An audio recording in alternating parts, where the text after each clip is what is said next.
de la síntesis de folatos y también los inhibidores de la duplicación de ácidos nucleicos, principalmente los inhibidores de DNA-girasa.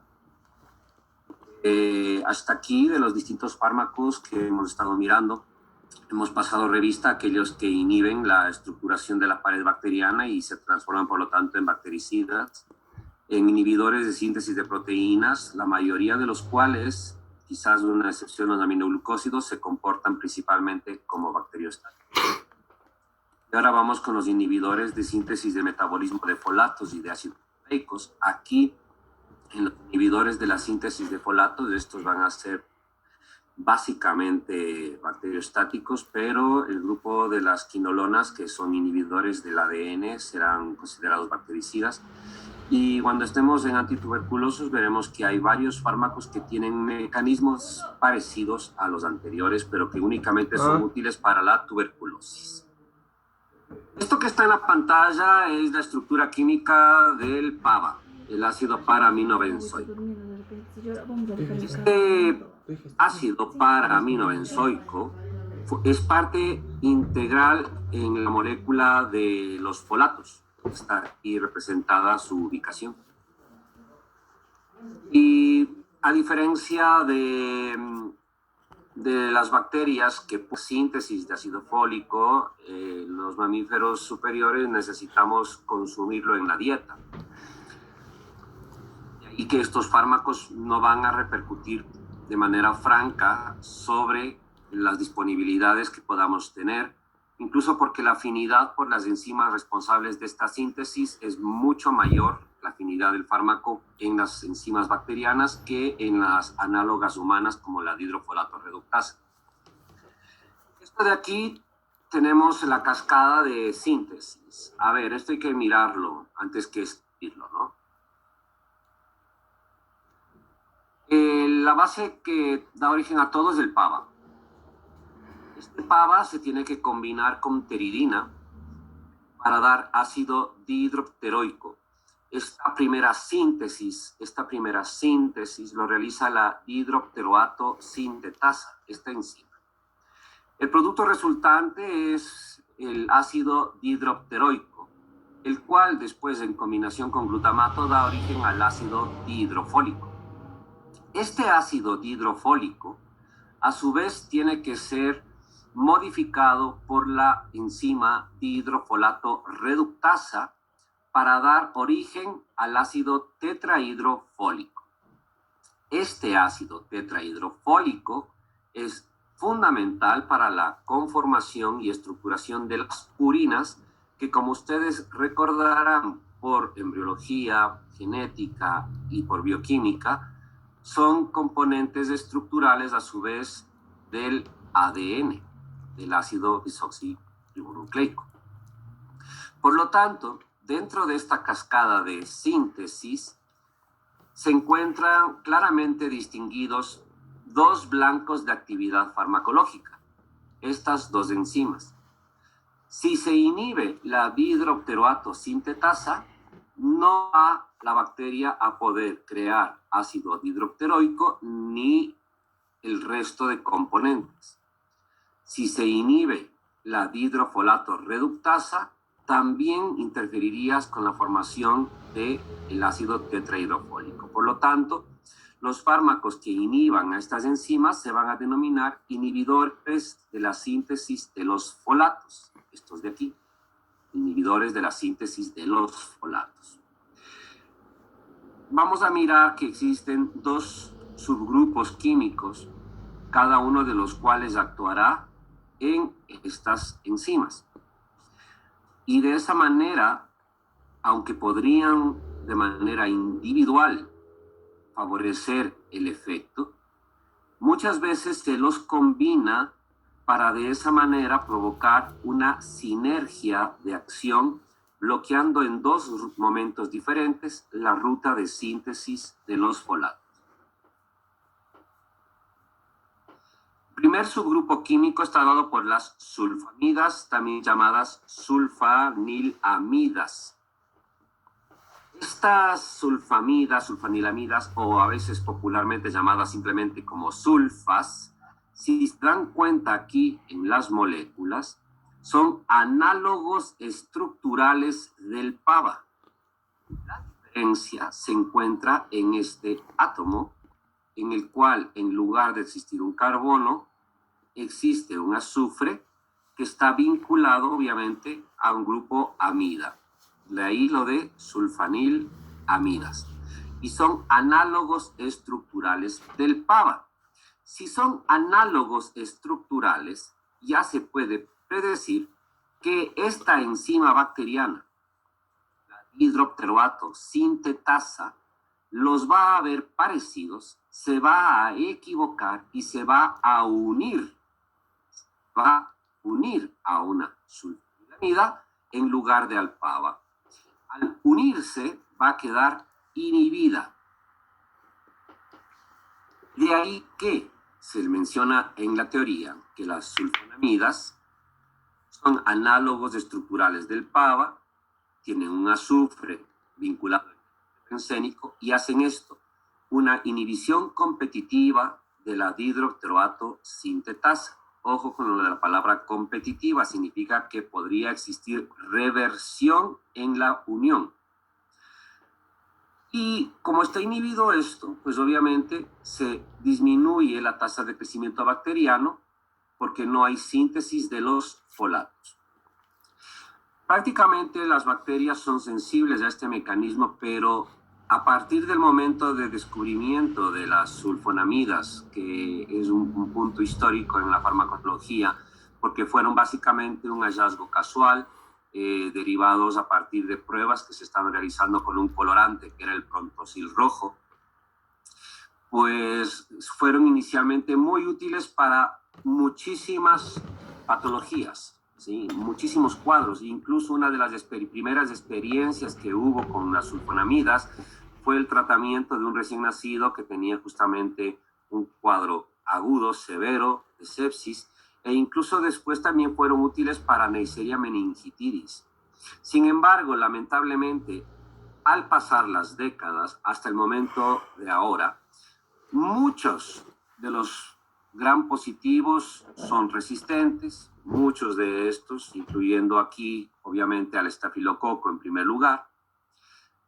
Muchísimos de los gram negativos, prácticamente todos, se han vuelto resistentes y mientras más agresiva es la bacteria, más resistente es. Estamos hablando, por ejemplo, de Proteus, estamos hablando, por ejemplo, del Enterobacter, estamos hablando de Pseudomonas. Otros gram negativos de tipo coco, como Neisseria meningitidis, Neisseria gonorrhoeae, también son resistentes. ¿Qué cobertura todavía pueden ser útiles? Streptococos es una posibilidad.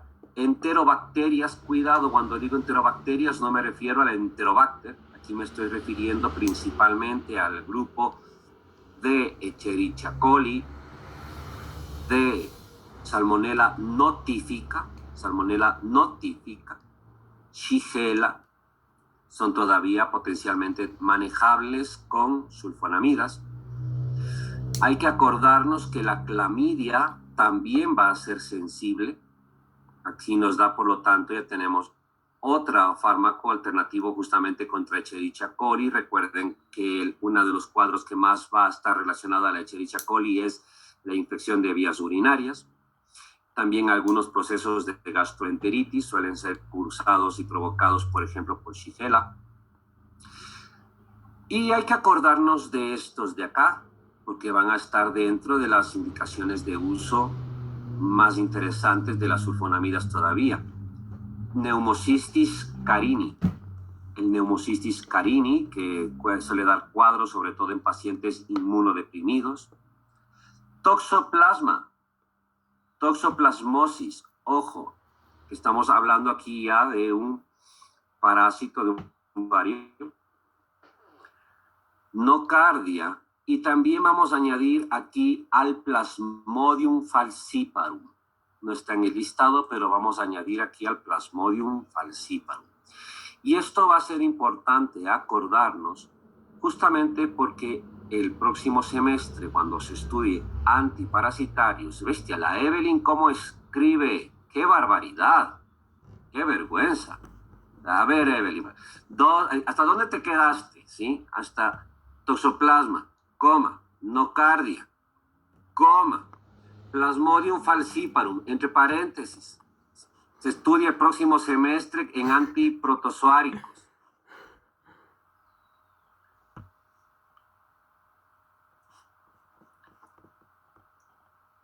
Les estaba diciendo entonces que acordarnos que para esto, toxoplasmosis, para Plasmodium falciparum, las sulfonamidas y otros análogos, perdón, y otros inhibidores de la síntesis de folatos van a ser alternativas útiles. Las sulfonamidas son un montón de principios activos, son varios principios activos. Y como grupo químico, suelen ser bastante solubles y pueden tener una buena absorción. Sin embargo, no todas se pueden administrar por vía oral. Cuando están a nivel orgánico, suelen ionizarse la mayoría cuando no se encuentran en un pH alcalino. En pH alcalino son más solubles. Para poderlas dar por vía oral, generalmente tienen que estar en forma de sal sódica y tienen justamente una capacidad adecuada de penetración en el sistema nervioso central. Se biotransforman por fase 2 por acetilación y por lo tanto los polimorfismos de la acetilación puede condicionar justamente variaciones en la disponibilidad del fármaco. En este sentido, los pacientes que sean acetiladores rápidos tendrían de entrada menos beneficio porque los metabolitos van a ser mucho menos solubles y adicionalmente a esto, estos que son menos solubles, como el fármaco se va a excretar tanto por vía entérica como renal, y en renal fármaco inalterado como ya biotransformado, estos que son menos solubles que se han acetilado pueden precipitar y provocar cristaluria y por lo tanto se recomienda que el paciente con tratamiento con sulfonamidas se encuentre siempre con un buen aporte de líquidos. Como recordarán, la molécula tenía un átomo de azufre y siempre que tenemos esto en los fármacos, hay que tener en cuenta de que por esta característica es más factible que ocurran reacciones de hipersensibilidad. Incluso después en la materia muchas veces se habla de otros fármacos que son derivados de las sulfonamidas. Y aquí van a estar medicamentos que miraremos en la unidad 4 cuando estemos justamente en fármacos para la diabetes, hablaremos de las sulfonilurias. Cuando se esté en cardiovascular se hablará de los diuréticos, por ejemplo. Cuando se esté en antiinflamatorios no esteroides se hablará de los inhibidores COX-2. Todos ellos suelen tener esta estructura similar, este pedacito de aquí.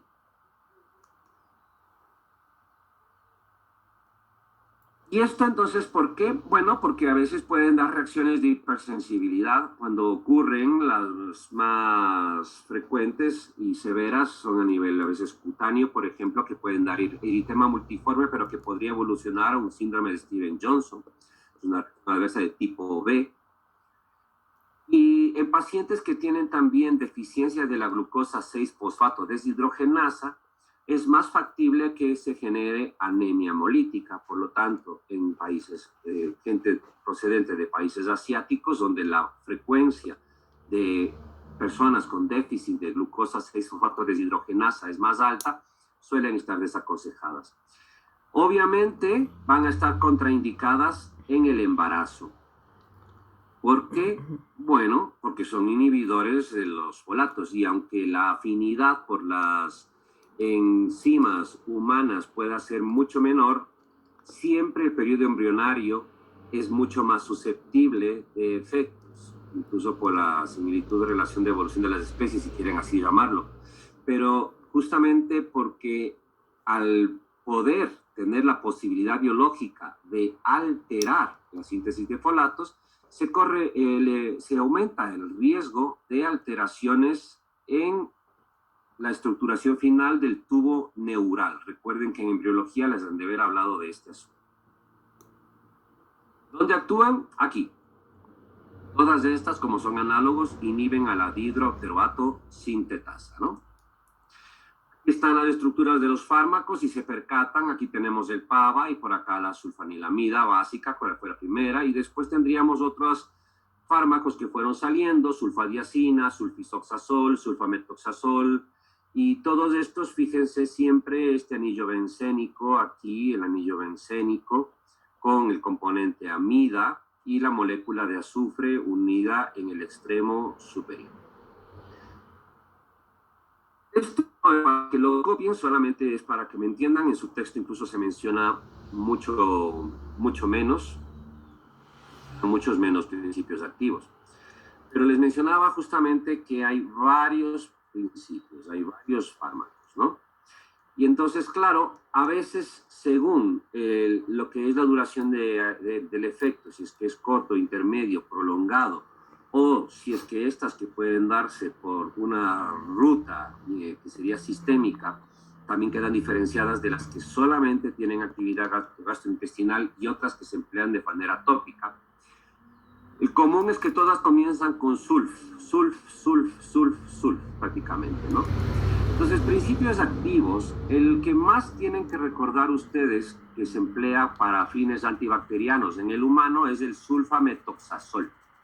El sulfametoxazol, generalmente combinado con trimetoprim, que es más bien un inhibidor de hidrofolato reductasa, en una combinación que ya miraremos se llama cotrimoxazol, es el más conocido. Y otros que van quedando por ahí mismo son, por ejemplo, el sulfisoxazol. Las de acción prolongada, posiblemente la que valdría la pena acordarse, es la sulfadoxina. Y para cuando estén en clínica mirarán algunas que se emplean solamente a nivel gastrointestinal, entre estas la sulfasalacina, que se la utiliza justamente para el tratamiento de la enfermedad de Crohn, y algunas que pueden ser tópicas, que también se podrían topar a nivel hospitalario, como la sulfadiazina de plata, la sulfadiazina argéntica, que suele estar presente en algunos preparados justamente para el tratamiento profiláctico de infecciones en quemaduras.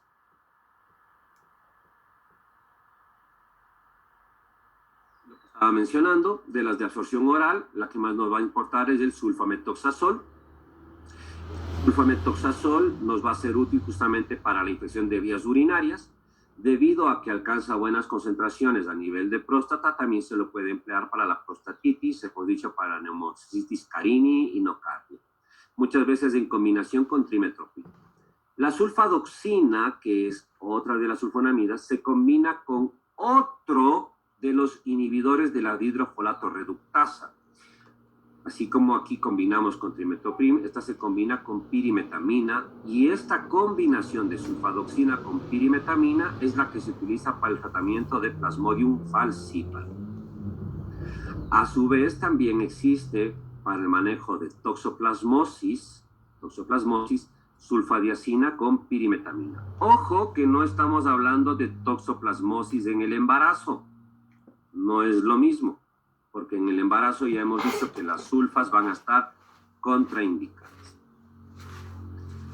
De las no absorbibles, la sulfasalacina, que mencioné que es útil para la enfermedad de Crohn, y como tiene efectos inmunomoduladores, también se la puede revisar en el capítulo del próximo semestre, que tiene que ver con fármacos para la artritis reumatoide.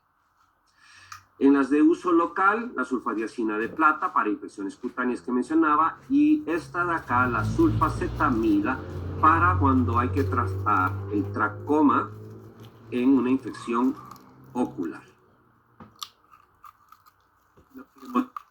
De estas, la combinación justamente para poder inhibir la síntesis, la inhibida biológica suele ser variable, entre ellas algunas tienen una duración más breve, como el sulfisoxazol. Sulfametoxazol es intermedia, y por lo tanto ya se imaginarán que la pauta terapéutica de este va a estar casi coincidiendo en este caso con la inhibida biológica.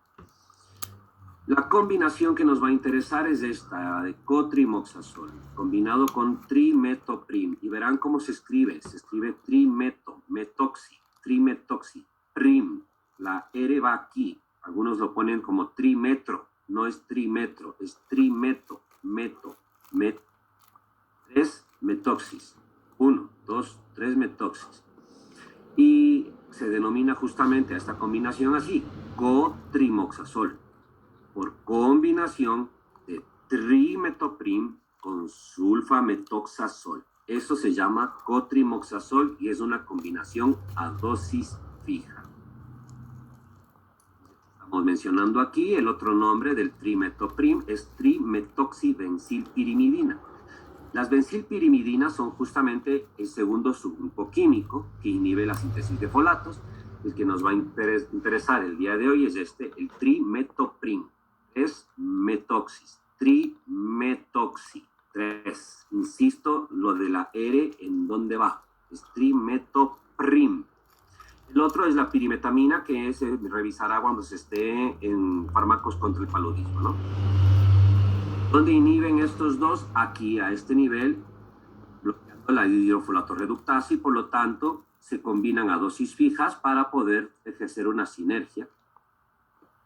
El trimetoprim de manera individual, solito como tal, suele tener una alta distribución y también es una base débil que se ioniza, queda capturado en el líquido prostático y en secreción vaginal, lo cual lo vuelve útil para algunos procesos de vaginitis bacteriana y también para la prostatitis. La cobertura es parecida a la del sulfametoxazol, centrada en enterobacterias y estreptococos, lo cual lo vuelve un fármaco que muchas veces en pediatría se utiliza para procesos justamente que tienen que ver a nivel gastrointestinal, faringio e incluso vías urinarias. Las reacciones son parecidas, hipersensibilidades, anemia megaloblástica que podría ocurrir justamente por la interferencia de la hidrofolato reductasa humana, aunque la afinidad es menor, pero sobre todo si el paciente ya tiene déficit de cofactores del grupo B, obviamente que el riesgo va a ser mayor y también está contraindicado en el embarazo. La combinación de estos dos fármacos es posible porque su farmacocinética es similar y su penetración en el sistema nervioso central es similar. Y por lo tanto, cuando están en sinergia, cuando están los dos combinados, trimetoprim y sulfametoxazol, ya prácticamente el efecto llega a ser bactericida. Hay que tener en cuenta que el trimetoprim es mucho más liposoluble que el sulfametoxazol. Y esto determina que para tener una buena concentración en la biofase se tiene justamente que modificar la pauta terapéutica. Es más liposoluble y la concentración plasmática, por lo tanto, termina siendo más baja, porque es liposoluble, va a migrar a otros compartimentos, que la de la sulfa.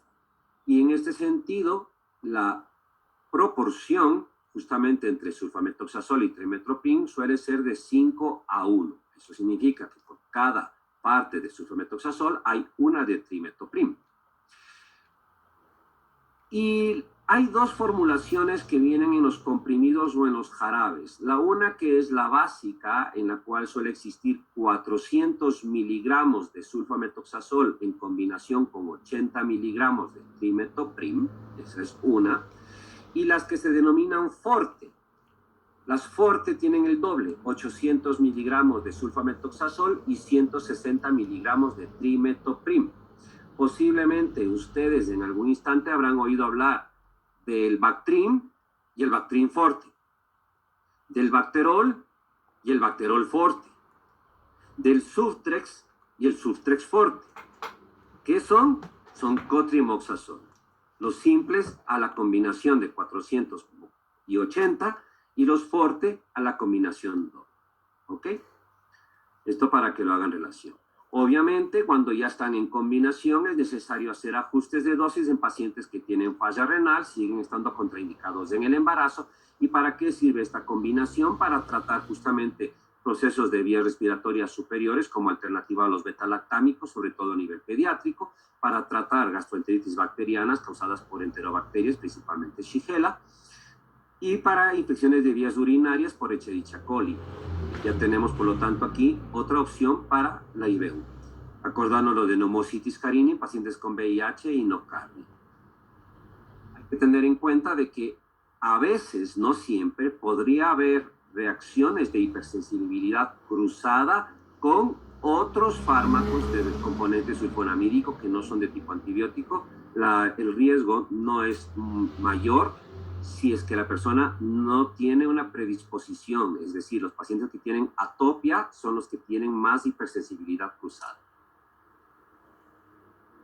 Grupo de las fluoroquinolonas, el primer fármaco fue este de aquí, el ácido nalidíxico.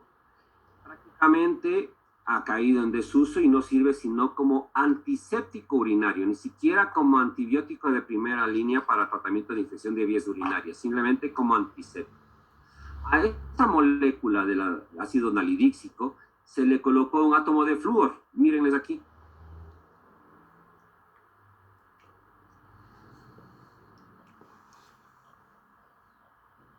Por eso el nombre de fluoroquinolonas.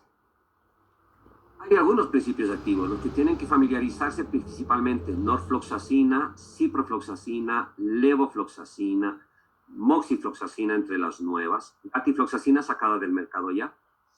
¿Qué hacen estos? Inhiben a la DNA girasa. La girasa es la enzima necesaria para desenrollar el ADN. Tiene que desenrollarse para que después pueda la RNA polimerasa crear la copia de RNA mensajero. Por lo tanto, todas las quinolonas lo que hacen es inhibir a esta girasa del DNA. Por lo tanto, no viene la duplicación ni la transcripción genética derivada de esto. Aprovecho esta imagen para mencionar que aquí, en la inhibición de la RNA polimerasa, participa, por ejemplo, la rifampicina, que se estudiará en fármacos antituberculosos. Aprovecho esta diapositiva para mencionar que una vez que el RNA mensajero está formado, recuerden que tiene que ir hacia los ribosomas y se necesita del RNA de transferencia, en donde actuará, por ejemplo, la mupirocina. Prácticamente todas tienen vidas cortas, pero se administran aproximadamente cada 12 horas, las de nueva generación, como la ciprofloxacina y la levofloxacina. Una excepción es la moxifloxacina, que es de nueva generación. Son fármacos que se eliminan principalmente por vía renal en gran cantidad inalterados. Y ojo con esto, la sensibilidad bacteriana para los más nuevos es mayor. Eso significa que los más nuevos, como la moxifloxacina, no se tienen que utilizar como primera línea, sino como fármacos de reserva ante ya situaciones de mayor severidad. Los de primera línea siguen siendo ciprofloxacina y norfloxacina, que cubren el espectro de prácticamente todo lo que habíamos venido mirando antes. Por ejemplo, estreptococos y estafilococos. Pueden cubrir el grupo de las enterobacterias, de los gram negativos. Pueden cubrir también Pseudomonas, Haemophilus influenza, Clamidia trachomatis, Clamidia pneumoniae, Mycoplasma pneumoniae. Estos microorganismos y Legionella tienen que recordarles inmediatamente a ustedes a los macrólidos y también bacteroides.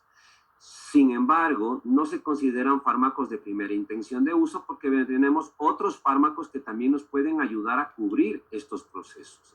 Se volverían una indicación si el paciente ya con nosotros no ha recibido un éxito de tratamiento. En lo que es las ventas de atención primaria y los consumos están presentes, pero en menor proporción que los betalactámicos, y también a nivel hospitalario tienen más peso porque se utilizan para cuadros más severos. Acordarnos de las dosificaciones de ciprofloxacina en el adulto, que generalmente va a estar en 500, esto es el rango. Acordarnos 500 miligramos cada 12 horas. Y la levofloxacina es prácticamente lo mismo, 500 miligramos, que según la patología puede ser una vez diaria, dividida en dos dosis de 250, o puede ser incluso 500 cada 12 horas. Los efectos indeseados de las quinolonas son algunos, incluyen fototoxicidad, puede haber inhibición del citocromo P450 en la ruta de la subfamilia 1A, inhibiendo y sobredosificando cafeína, por ejemplo. Podemos tener también como efectos indeseados uno que es muy interesante y raro, que es la inducción de la apoptosis a nivel de tendones, favoreciendo una debilidad del mismo y la ruptura espontánea del tendón, principalmente del de Aquiles, que es el que suele estar sometido a mayor tensión física. El rotuliano se rompe menos porque está protegido justamente por la pata de ganso. Y del grupo de los otros antibacterianos, dos palabras: Nitrofurantoína es un inhibidor de acetilcoenzima bacteriana, es el fármaco de primera línea para tratar infección de vías urinarias por Escherichia coli. La daptomicina actúa justamente inhibiendo síntesis de proteínas y de ADN. Es una alternativa a la vancomicina contra estafilococo orometicilino resistente. La polimixina ya habíamos conversado de que se emplea de manera tópica combinada con gramicidina o bacitracina. La fidazomicina también inhibe la RNA polimerasa de manera parecida a la rifampicina. Es una alternativa a metronidazol y vancomicina para el Clostridium difficile.